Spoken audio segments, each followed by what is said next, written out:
பண்ண தெரியுதா? இந்த மாதிரி விஷயத்த சொல்ல 2 நிமிஷம் இல்ல. எங்க நாட்டுக்கு இந்த மாதிரி திட்டங்கள் வேணான்னு நாங்க சொல்ல வரல.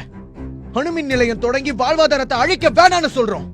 பல லட்சம் ஏக்கர் விவசாய நிலங்களை அழிச்சு நீங்க எடுக்கிற மீத்தேன் வாயு திட்டம் வேணாம். கேவலம் 1500 கோடிக்காக பைப்ல கேஸ் அனுப்பி விவசாயத்தையும் விவசாய நிலங்களையும் அழிக்க வேணாம். அந்த திட்டத்துக்காக கவர்மெண்ட் போட போற பைப்லைன் இந்த மாதிரி தான் போக போகுது. இது விவசாய நிலங்களையும் விவசாயிகளையும் அழிக்க போகுது. நமக்கு சோறு போடுற விவசாயிகளையும் விவசாய நிலங்களையும் அழிச்சிட்டு கடைசியில நாம எல்லாரும் என்ன மண்ணவாழி திங்க போறோம்?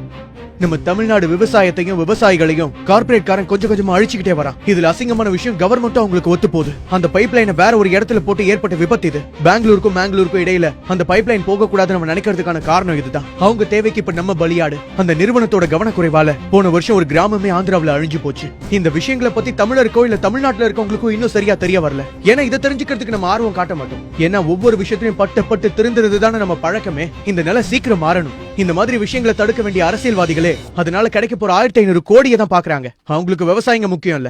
நாமளும் அதே மாதிரி இருக்கணுமா என்ன? யாரோ விவசாயி யாரோ இடந்தன போதுன்னு நாம நினைச்சா நாளைக்கு இதே மாதிரி நமக்கும் நடக்கும். அப்ப மத்தவங்களும் நம்மள பார்த்து நிச்சயமா இதே மாதிரி தான் நினைப்பாங்க. நமக்கு யாரும் வரமாட்டாங்க. அந்த பைப்லைன் நார்மலா போக வேண்டிய வழி இதுதான். ஆனா கர்நாடகா காரங்க அதை மேங்களூர் டு பெங்களூர் ரூட்டுக்கு கொண்டு போக வேணான்னு முடிவு பண்ணதுனால அதை நம்ம ஊருக்குள்ள போட பாக்குறாங்க. கிட்டத்தட்ட அவங்க தேவைக்காக நம்மள பலியாடாக்க பாக்குறாங்க. இது மாதிரியான திட்டங்கள் ஆடம்பரம், விவசாயம் அத்தியாவசியம்.